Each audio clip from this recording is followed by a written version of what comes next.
جنات عدن يدخلونها جنات عدن يدخلونها ومن صلح من آبائهم وأزواجهم وذرياتهم والملائكة يدخلون عليهم من كل باب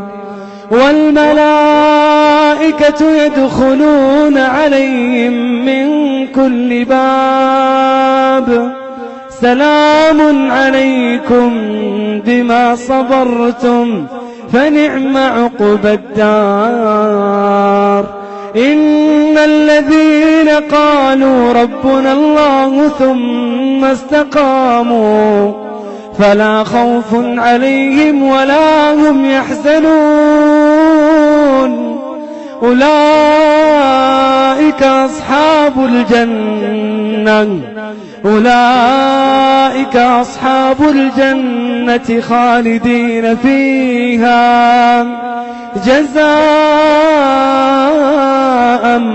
بما كانوا يعملون.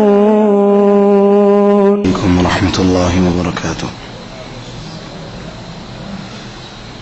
إن الحمد لله والصلاة والسلام على أشرف الأنبياء سيدنا ونبينا محمد وعلى آله وصحبه ومن والاه. أما بعد فأعوذ بالله من الشيطان الرجيم. وليستعفف الذين لا يجدون نكاح حتى يغنيهم الله من فضله والذين يبتغون الكتاب مما ملكت أيمانكم فكاتبوهم إن علمتم فيهم خيرا وآتوهم من مال الله الذي آتاكم ولا تكرهوا فتياتكم على البغاء إن أردنا تحسنا لتبتغوا عرض الحياة الدنيا ومن يكرههن فإن الله من بعد إكراههن لغفور رحيم. ولقد أنزلنا إليكم آيات مبينات ومثلا من الذين خلوا من قبلكم وموعظة للمتقين. اس سے پچھلے درس میں ہم نے نکاح کے بارے میں، نکاح کے کچھ معاملات اور مسائل کے بارے میں گفتگو کی. آج بھی گزشتہ سے پیوستہ اسی سلسلے کو آگے لے کے چلیں گے. پچھلی آیت کا اختتام اس بات پر ہوا تھا کہ چاہیے کہ نکاح کریں وہ عورتیں اور وہ مرد جو ابھی تک غیر شادی شدہ ہیں، والصالحین اور نیک لوگ بھی، من عبادکم و ایمائکم، عورتوں میں سے بھی مردوں میں سے بھی. اور پھر فرمایا ان یکونوا فقراء یغنیہم اللہ من فضلہ، اگر وہ لوگ فقراء ہیں، غرباء ہیں، تنگ دست ہیں تو اللہ ان کو اپنے فضل سے غنی کر دے گا. واللہ واسع علیم، اور اللہ بہت ہی وسیع علم والے اور وسیع معاملات کو جاننے والے ہیں. آج جو آیہ مبارکہ میں نے تلاوت کی وہ بھی اسی آیت کے ساتھ جڑی ہوئی ہے. اللہ فرماتے ہیں وَلْيَسْتَعْفِفِ الَّذِينَ لَا يَجِدُونَ نِكَاحً، چاہیے کہ پاک دامنی اختیار کریں وہ لوگ لا یجدون نکاح، جو نکاح کے لیے رشتہ نہیں ڈھونڈ پاتے، جن کو نکاح کے لیے بھی رشتے میسر نہیں ہیں. اس آیہ مبارکہ کے اس ٹکڑے میں آج ہمارے معاشرے میں عام ہو جانے والے دو تین بنیادی اور بڑے ہی اہم جو موضوعات ہیں وہ اس کے اندر آتے ہیں.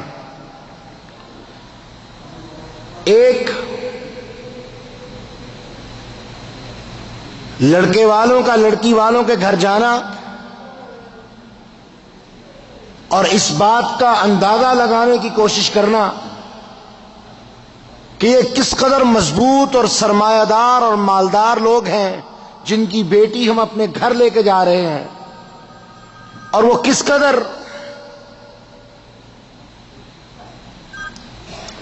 قدر جہیز دینے کی استطاعت رکھتے ہیں، کس قدر پیسہ دینے کی استطاعت ان میں ہے۔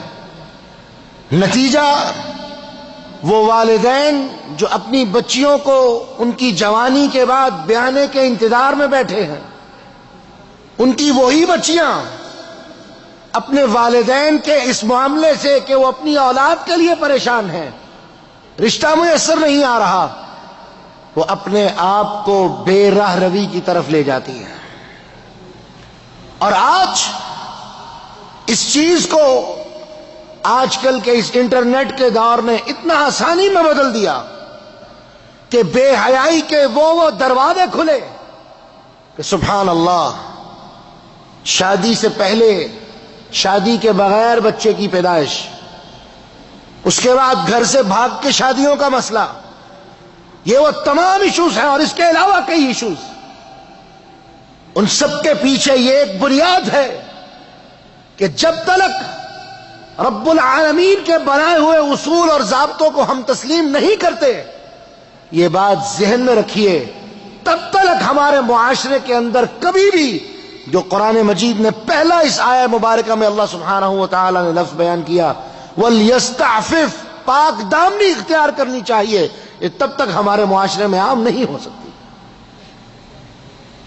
جب بے حیائی عام ہوگی، برسر بازار بکے گی، برسر بازار یوں ہی چلتی پھرتی لٹتی نظر آئے گی، تو کیا ہوگا کہ پاک دامنی اختیار کرنا آسان ہوگا یا زنا کے اندر مبتلا ہونا آسان ہوگا؟ اور نتیجہ رسول اللہ صلی اللہ علیہ وسلم نے واضح فرما دیا کہ وہ وقت قیامت کے قرب کا وقت ہے، قیامت کے قریب کا وقت ہے، جس وقت میں زنا عام ہو جائے،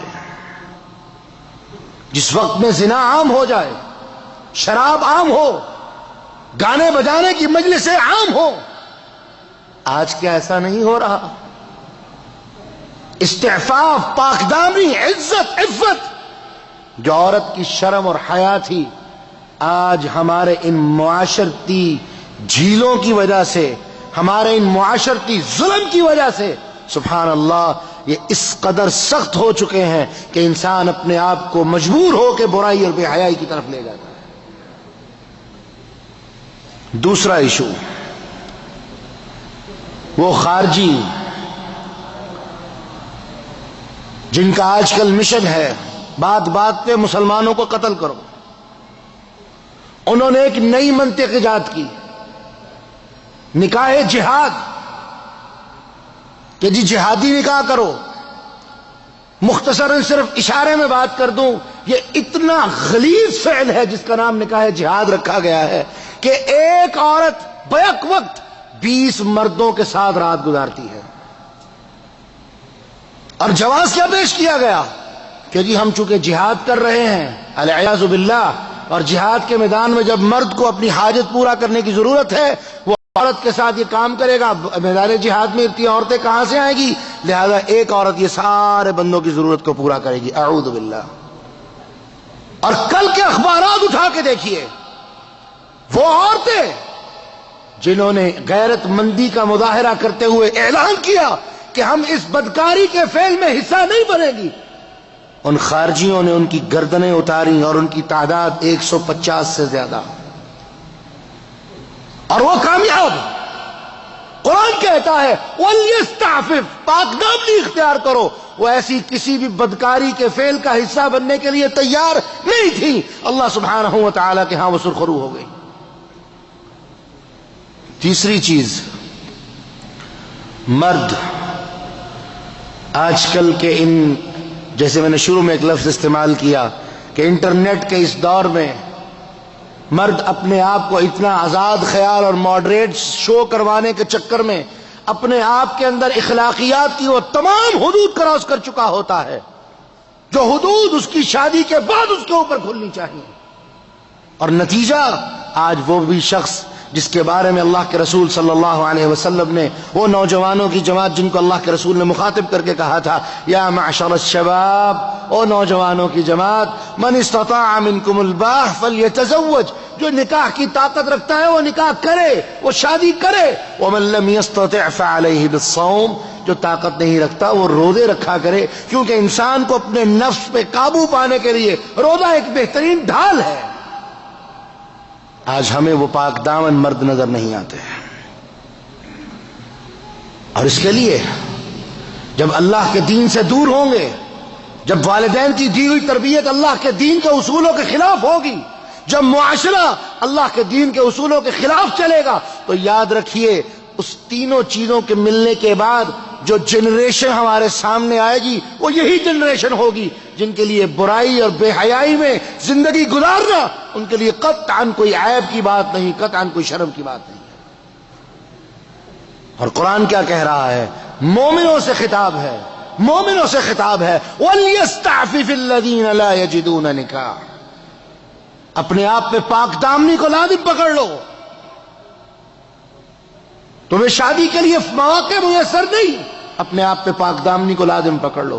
حَتَّى يُغْنِيهِمُ اللَّهُ مِنْ فَضْلِهِ، تمہارا رب تم سے وعدہ کر رہا ہے تم پاک دامنی کو اختیار کرو، تمہارا رب تمہیں غنی کر دے گا، تمہاری مدد کرے گا۔ اور اس نے اپنے رسول کی زبانی تمہیں وعدہ دے دیا کہ 3 بندوں کی مدد اللہ سبحانہ و تعالی نے اپنے ذمے لے لی ہے، اور ان 3 میں سے ایک کون ہے؟ فرمایا وہ شخص جو پاک دامنی اختیار کرتا ہے، کرنا چاہتا ہے، نکاح کی طاقت نہیں رکھتا، اور وہ ڈرتا ہے کہ کہیں میں زمانے کی اس معاملات کے اندر مبتلا نہ ہو جاؤں۔ رب العالمین اس کے دامن کو، اس کی عزت کو، اس کی عفت کو بچانے کے لیے اس کی ضرور مدد کریں گے۔ کس کام کے لیے؟ کہ وہ ان قریب شادی کرنے کے قابل ہو جائے گا۔ لیکن رب کے وعدے پہ یقین نہیں ہے۔ کیوں؟ جتنا ہمارا ایمان ہے اسی طرح ہی ہمارا یقین ہوگا، اور ہمارا ایمان اگر کائنات میں، میں ہمیشہ یہ بات کہتا ہوں، اگر کائنات میں ہمارے لیے کوئی چیز سب سے بیکار اور فضول اور لا یعنی جس کی کوئی قدر و قیمت ہمارے ہاں نہیں، وہ ہمارا ایک ایمان ہے۔ حالانکہ اگر دیکھا جائے تو کائنات کی سب سے بڑی اور بہترین چیز جو رب العالمین نے بندے کو دی ہے وہ ایمان ہے۔ اور رسول اللہ صلی اللہ علیہ وسلم نے بیان فرمایا، صحیح البخاری کی روایت ہے، فرمایا یہ ایمان اتنی قیمتی چیز ہے کہ قیامت سے پہلے جب فتنوں کا دور آئے گا تو فرمایا ایک شخص جو سب سے بہترین ہوگا وہ کون؟ فرمایا اس کے پاس بکریاں ہوں گی، اور اس کی پوری دنیا اس کی وہ بکریاں ہوگی، اور ان کو لے کے وہ جنگلوں میں چلا جائے گا، پہاڑوں پہ چلا جائے گا، ندی نالوں والے علاقوں میں چلا جائے گا، کس لیے؟ کہ وہ دنیا سے بھاگتا پھرے گا کہ میرا ایمان بچ جائے، میرا ایمان بچ جائے، میرا ایمان سلامت رہے، میں رب العالمین کے سامنے کھڑا ہوں تو ایمان کی حالت میں کھڑا ہوں۔ اور میرے رب رسول نے کیا کہا؟ لا یزنی الزانی حین یزنی وہو مؤمن، زنا کرنے کے بعد ایمان باقی نہیں رہتا۔ اپنے ایمان کو بچاؤ، اپنے ایمان کو بچاؤ۔ یہ وہ وقت آ چکا ہے کہ جب ہماری فکر ایک چیز ہونی چاہیے کہ اللہ ہمارے ایمان کو محفوظ فرما دے، اللہ ہمارے ایمان کی سلامتی فرما، اللہ ہمارے ایمان کو ان طرح کی ان تمام فتنوں سے محفوظ فرما دے، اور ہمیں توفیق دے ہم اپنے ایمان کے محافظ بن جائیں۔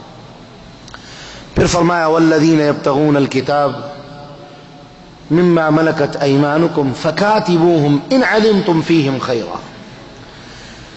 پچھلے درس میں نے یہ بات آپ کے سامنے بیان کی تھی کہ اکثر محدثین جو پیدا ہوئے، اکثر محدثین وہ غلام تھے، آزاد کردہ غلام یا غلامی کی حالت میں انہوں نے حدیث سیکھی۔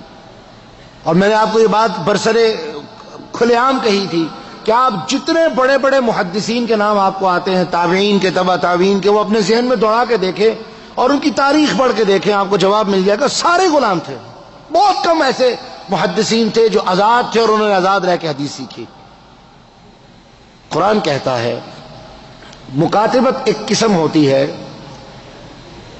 کہ غلام اپنے مالک کے پاس جائے اور اسے جا کے کہے کہ میں آزاد ہونا چاہتا ہوں، آپ میری آزادی کی قیمت کیا لینا چاہتے ہیں؟ وہ جواب میں کہے مجھے 1 لاکھ ریال یا 1 لاکھ روپیہ تمہاری آزادی کی قیمت طے ہو گئی۔ اب وہ مالک اور غلام دونوں ایک تحریر طے کر لیں گے کہ آج یہ تاریخ فلاں فلاں ٹائم ان گواہان کی موجودگی میں ہماری بات طے ہو گئی کہ میں جو غلام ہوں اپنے اس مالک سے اتنے پیسے ادا کرنے کے بعد میں آزاد ہوں۔ اس کو کہتے ہیں مکاتبت، مکاتبت ریٹن نوٹ، جس کو ہم ایفیڈیوٹ بھی کہتے ہیں انگلش کے۔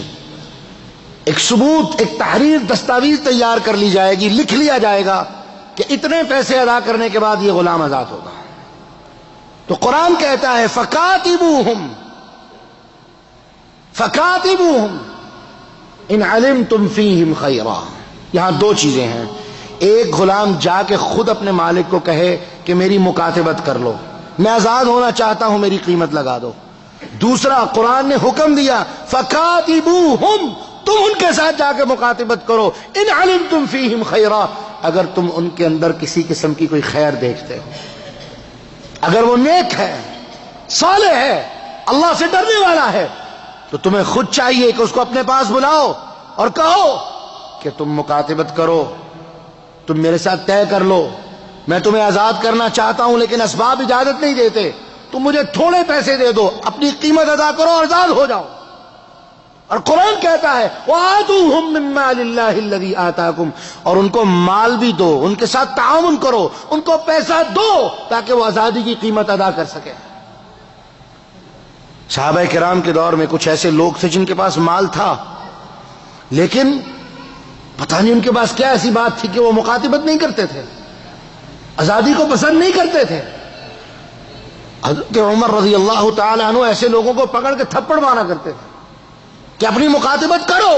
قرآن کہتا ہے فَكَاتِبُوهُمْ إِنْ عَلِمْتُمْ فِيهِمْ خَيْرًا، جاؤ اپنے مالک کے پاس جا کے مکاتبت کرو، اپنی آزادی کی بات طے کرو اور آزادی کے ساتھ زندگی گزارو، کیونکہ ایک غلام اور ایک آزاد بندہ اللہ سبحانہ و تعالیٰ کے ہاں دونوں کی قدر میں فرق ہے۔ غلام غلام ہے اور آزاد رہنے والا وہ اللہ کے ہاں زیادہ قدر و قیمت والا ہے۔ کیا تم آزادی کو پسند نہیں کرتے؟ جاؤ اپنے معاملات کو طے کرو اور اپنے آپ کو آزاد کرواؤ۔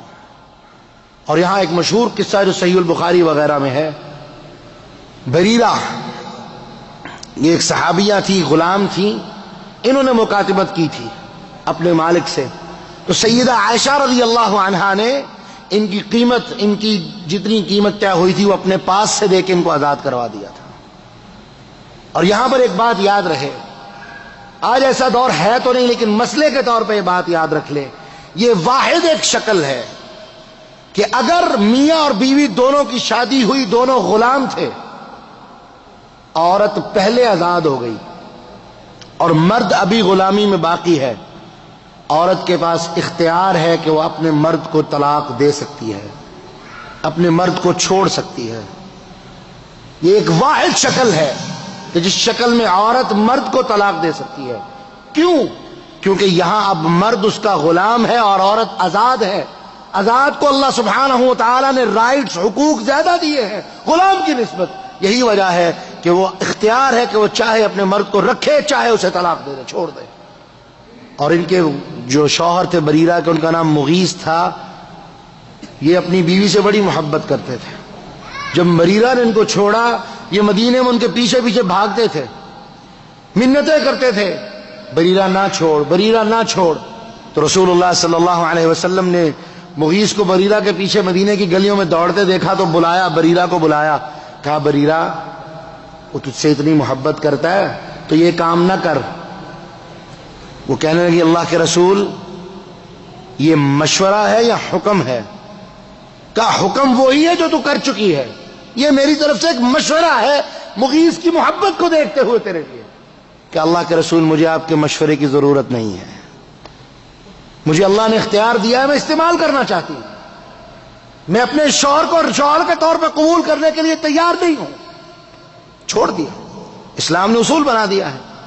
تو قرآن کہتا ہے فَكَاتِبُوهُمْ إِنْ عَلِمْتُمْ فِيهِمْ خَيْرًا، اگر تم ان میں خیر دیکھتے ہو ان کے ساتھ مکاتبت کر لیا کرو۔ لیکن اس سے بھی اچھی بات جو قرآن نے کہی دوسری جگہ پہ اللہ فرماتے ہیں اگر تم ان کو اللہ کے لیے آزاد کر دو، اگر تم انہیں چھوڑ دو، ان کو آزاد کر دو، اللہ سبحانہ و تعالیٰ تمہیں اس کے بدلے میں جہنم سے آزادی کا وعدہ دیتا ہے۔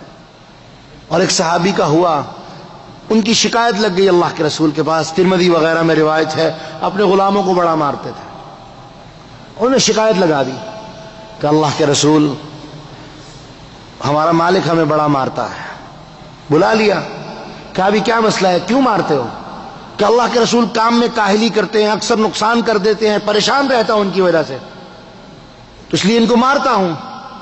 کہا تمہاری مار اگر ان کی کوتاہی سے زیادہ ہوئی تو جان لینا اللہ سبحانہ و تعالیٰ کے ہاں تمہیں جواب دینا پڑے گا، اور اگر ان کا گناہ اور جرم زیادہ ہے اور تمہاری مار کم ہے تو پھر انشاءاللہ اللہ کے ہاں تمہارے لیے کوئی عذاب نہیں، کوئی سوال نہیں ہوگا، تم اللہ کے ہاں بری الذمہ ہو.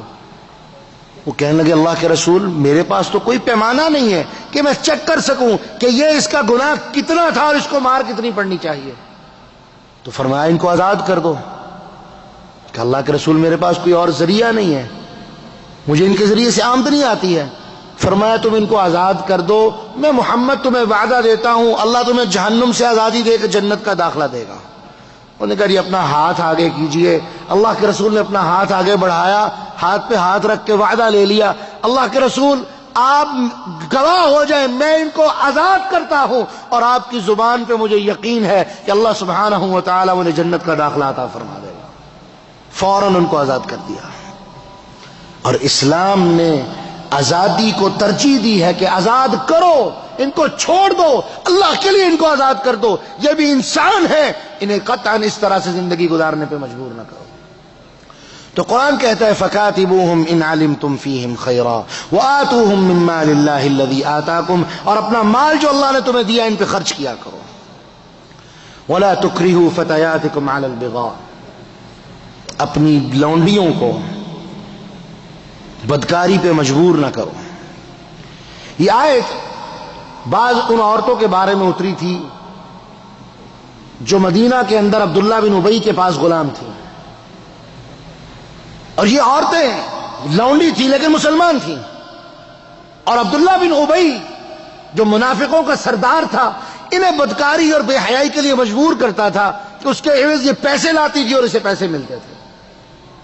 اور رسول اللہ صلی اللہ علیہ وسلم نے منع کر دیا. 3 طرح کے مال اللہ کے رسول نے فرمایا میری امت پہ حرام کر دیے گئے ہیں. مہر البغی وحلوان الکاہن، سب سے پہلے کاہن کی مٹھائی. نجومی جب کامیاب ہوتا ہے تو مٹھائیاں بانٹتا ہے، فرمایا تمہارے لیے حرام ہے.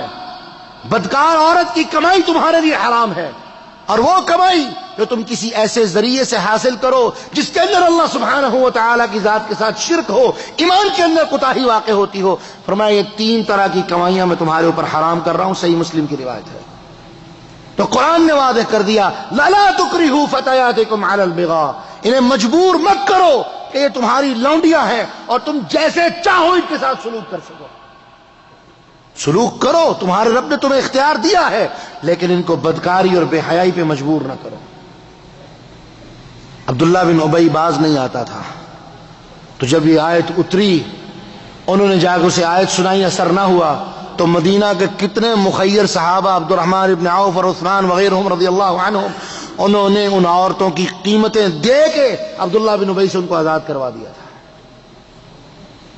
تو قرآن کہتا ہے وَلَا تُكْرِهُوا فَتَيَاتِكُمْ عَلَى الْبِغَاءِ، انہیں مجبور مت کرو. ان اردنا تحسنا لتبتغوا عرض الحیات الدنیا، اگر وہ چاہتی ہے کہ وہ پاک دامنہ رہیں، اگر ان کا من اس بات کے لیے راضی نہیں ہے کہ وہ بدکاری اور بے حیائی کی طرف جائیں، تمہیں حق نہیں ہے کہ تم انہیں مجبور کرو، کیونکہ یہ معاملہ ان کے درمیان اور ان کے رب کے درمیان ہے. آج کون ہے جو بندے کے اور رب کے تعلق کو دیکھتا ہو؟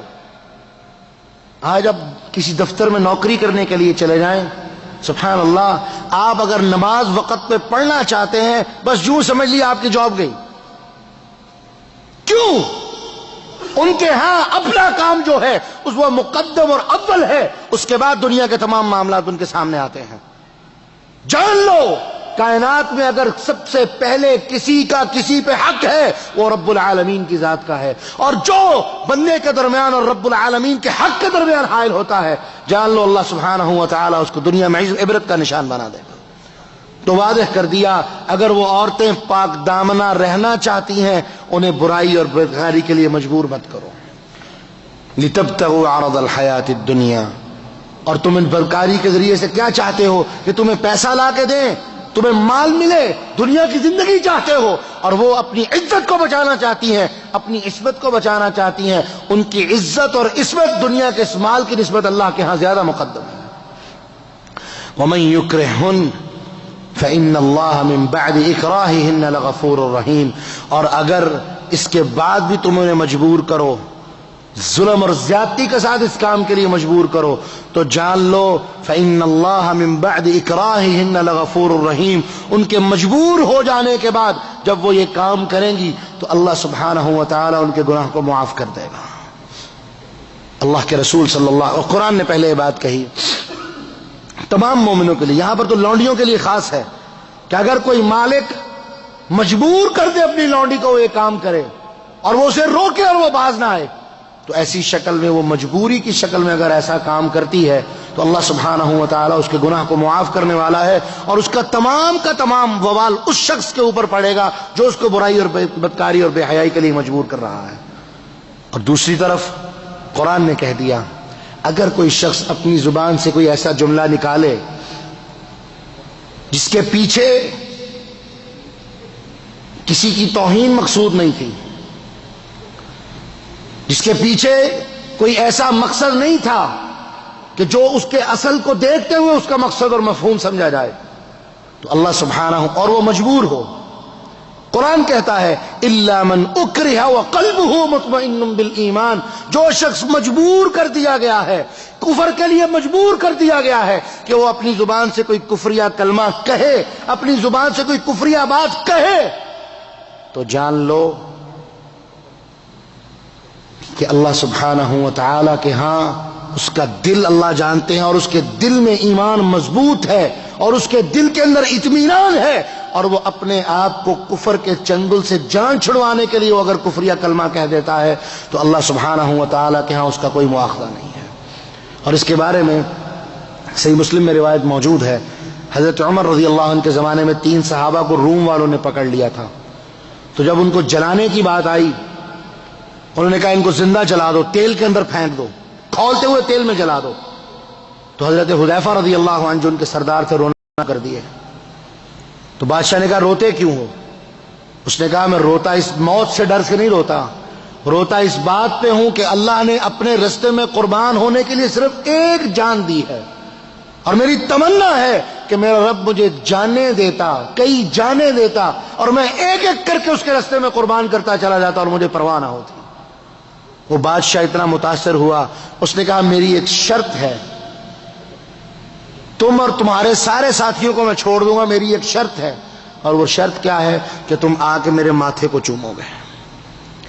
وہ گئے، انہوں نے اس کے ماتھے کو چوما، انہوں نے سارے صحابہ کو آزاد کر دیا، وہ لے کے حضرت عمر کی خدمت میں حاضر ہو گئے، ان کو سارا واقعہ سنایا، تو حضرت عمر نے قرآن مجید کی یہی آیت تلاوت کی اور کھڑے ہو کے جا کے ان کے سر کو چوما، کہا جان لو تم مجبور تھے اور کفر سے بچنا چاہتے تھے، رب العالمین نے تمہارے لیے واضح کر دیا ہے الا من اکرہ وقلبہ مطمئن بالایمان، جو مجبور ہو جائے، کفر کو ناپسند کرتا ہو، پھر یہ کام کرے اور اس کا دل ایمان سے مطمئن ہو، تو فرمایا اس کے اس گناہ کے اوپر اللہ سبحانہ و تعالی قطعاً اس سے مواخذہ نہیں کریں گے۔ تو وہ گناہ جو ہم مجبور ہو کے کریں، وہ گناہ جو لاچار ہو کے کیا جائے، اللہ سبحانہ و تعالی کے ہاں اس کا کوئی مواخذہ نہیں ہے۔ لیکن اس سے پہلے اور آخری بات کہ ہمارا عمل اتنا مضبوط ہو کہ ہمارے اس گناہ کو ہماری لاچاری اور مجبوری سمجھ لیا جائے، کہیں ایسا نہ ہو کہ ہم اپنی صفائیاں دیں اور معاشرہ کہ یہ تو عادی مجرم ہے، یہ تو عادتاً ایسا کرنے والا ہے، اور قرآن نے واضح کر دیا فَمَنِ اسْتُرَّ غَيْرَ بَاغٍ وَلَا عَادٍ فَلَا إِثْمَ عَلَيْهِ، کہ تم پہ خنزیر حرام ہے، خون حرام ہے، غیر اللہ کے نام کی چیزیں کھانا حرام ہے، لیکن وہ شخص جو مجبور کر دیا جائے، غیر باغ ولا عاد، عادی نہ ہو، عادی مجرم نہ ہو، اور اللہ سبحانہ و تعالیٰ کی حدوں کو توڑنے والا نہ ہو، فلا اثم علیہ، وہ اپنی جان کو بچانے کے لیے اگر یہ کام کر لیتا ہے تو اس پہ کوئی حرج نہیں۔ تو اس سے کیا پتا چلا کہ ہماری عادت ایسی نہ ہو، ہم عادی مجرم نہ ہو، ہمارے اندر یہ بیماری مستقل نہ ہو کہ ہم اپنی صفائی دینے کی کوشش کریں اور دنیا ہماری صفائی کو قبول نہ کرے۔ تو اس لیے ایک مومن ہونے کے ناطے ہمارا کردار، ہمارا معاملہ اتنا مضبوط ہونا چاہیے کہ اگر ہم کبھی ایسا، اللہ نہ کرے کبھی ایسا عمل سرزد ہو جائے تو ہماری اس توضیح کو، ہماری اس مجبوری کو معاشرہ سمجھ لے اور ہمیں معافی مل جائے۔ یقیناً اللہ سبحانہ و تعالی معاف کرنے والے ہیں، لیکن یہ معاشرہ، اس کے دل بڑے سخت ہیں، یہ انسان کو جلدی معاف نہیں کرتا۔ اللہ سے دعا ہے اللہ سبحانہ و تعالی ہم کو سمجھنے اور عمل کرنے کی توفیق عطا فرمائے۔ وآخر دعوانا ان الحمد للہ رب العالمین۔